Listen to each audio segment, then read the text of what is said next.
Hi అండి, అందరూ ఎలా ఉన్నారు? బాగున్నారా? కొత్త సంవత్సరం శుభాకాంక్షలు అండి. ఈ కొత్త సంవత్సరంలో అందరూ హ్యాపీగా ఉండాలి, సంతోషంగా ఉండాలని మనస్ఫూర్తిగా కోరుకుంటున్నానండి. ఈరోజు ఈ వీడియోలో మీకు ఒక విషయం చెప్దామని ఈ వీడియో చేశానండి.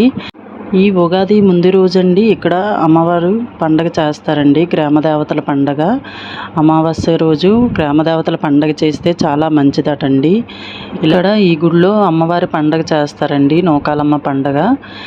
ఇలా ఇంటి దగ్గర నుంచే బిందెతో నీళ్ళు పట్టుకొని అందులో పసుపు, కుంకుమ, పువ్వులు, వేపకొమ్మలు అన్నీ వేసి ఇలా ఈ చెట్టుకి నీళ్ళు పోసుకొని ఇక్కడ దీపాలు అవి వెలిగించి అమ్మవారికి పూజ చేశాక లోపల అమ్మవారికి చీరలు, కానుకలు అవి సమర్పించుకొని సంవత్సరం అంతా హ్యాపీగా ఉండాలని అమ్మవారికి పూజ చేసుకోవాలండి. గ్రామదేవతలకి ఈ ఉగాది ముందు వచ్చే అమావాస్య రోజు పూజ చేసుకుంటే సంవత్సరం అంతా హ్యాపీగా ఉంటామని అదొక నమ్మకం అండి. అమ్మవారి ఇదిగోండి దర్శనం చేసి ప్రతి సంవత్సరం గ్రామదేవతలకి ఇక్కడ ఇలా చేస్తారండి, చాలా బాగా చేస్తారు. ఇలా అమ్మవారి వేషం వేసి బయటన నాట్యం చేస్తారండి. ఫ్రెండ్స్, మీ ఊర్లో ఎలా చేస్తారు? ఇలానే చేస్తారా? నాకు కామెంట్ చేసి చెప్పండి. ప్రతి ఉగాది అమావాస్య ముందు రోజు ఇలానే చేస్తారండి. గుడిలో ఉంటాయి కదండి విగ్రహాలు, అమ్మవారి విగ్రహాలన్నీ ఇలా బయటికి తెచ్చి అమ్మవారి విగ్రహాలన్నీ అందరూ పట్టుకొని ఇలా విగ్రహాలన్నీ మేళతాళాలతో ఊరంతా తిప్పుతారండి. గ్రామదేవతలకి ప్రతి సంవత్సరం ఇలా చేస్తే చల్లగా అందరినీ కాపాడుతారని నమ్మకం అండి. ఫ్రెండ్స్, ఈ గుడిలో అమ్మవార్లు మొత్తం 5 ఉంటారండి.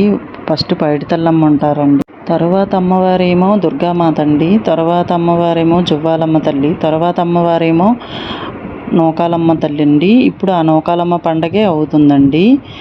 సుబ్రహ్మణ్య స్వామి కూడా ఇక్కడ అదొక గుడి ఉంటుందండి. అన్ని గుళ్ళు ఈ గుడిలోనే ఉంటాయండి. పక్కనే ఇంకొక అమ్మవారు జువ్వాలమ్మ తల్లి అని ఇంకొక అమ్మవారు అండి. అందరికీ ఒకేసారి పండగ చేస్తారండి. ప్రతిరోజు ఈ అమ్మవార్లకి పూజలు చేస్తారండి. శుక్రవారం కుంకుమ పూజలు కూడా అవుతాయి. ఇలా విగ్రహాలన్నీ బయటికి తీసుకొచ్చి అందరూ తలపైన పట్టుకొని ఊరంతా తిరగాలండి. గ్రామదేవతల్ని ఊర్లో తిప్పితే చాలా మంచిదని అంటారు కదండి.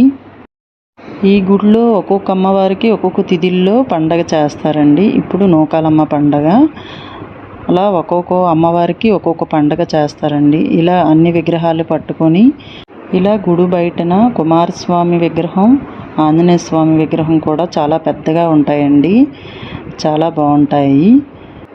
ఇలా గుడి బయటన అమ్మవారికి పల్లకి ఒకటి ఉంటుందండి. పల్లకిలో అమ్మవారి విగ్రహాన్ని పెట్టి ఇలా అందరూ పట్టుకొని వీధి తిరిగి అమ్మవారి దర్శనం మనకిస్తారండి. ప్రతి ఇంటికి వచ్చేటప్పుడు పసుపు, కుంకుమలు, పళ్ళు అవి ఇచ్చి అమ్మవారికి సాగనంపాలండి.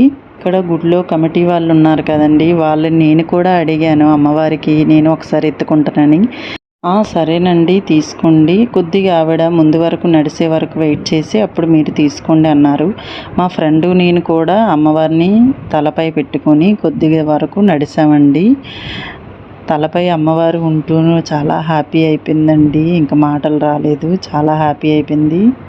అలా కొద్దిగా ముందుగా నడిచామండి. కొద్దిగా దూరం నడిచాక వేరే అతను వచ్చి లేదు మేడం వీళ్ళకి ఇవ్వండి అంటే అలా ఇంకొక ఆవిడకి ఇచ్చానండి. అలా ఇచ్చి దండం పెట్టుకొని అలా ఇంటికి ఇంకా బయలుదేరేసామండి. ఫ్రెండ్స్, ఈ వీడియో నచ్చినట్లయితే లైక్ చేయండి, షేర్ చేయండి, సబ్స్క్రైబ్ చేసుకోండి.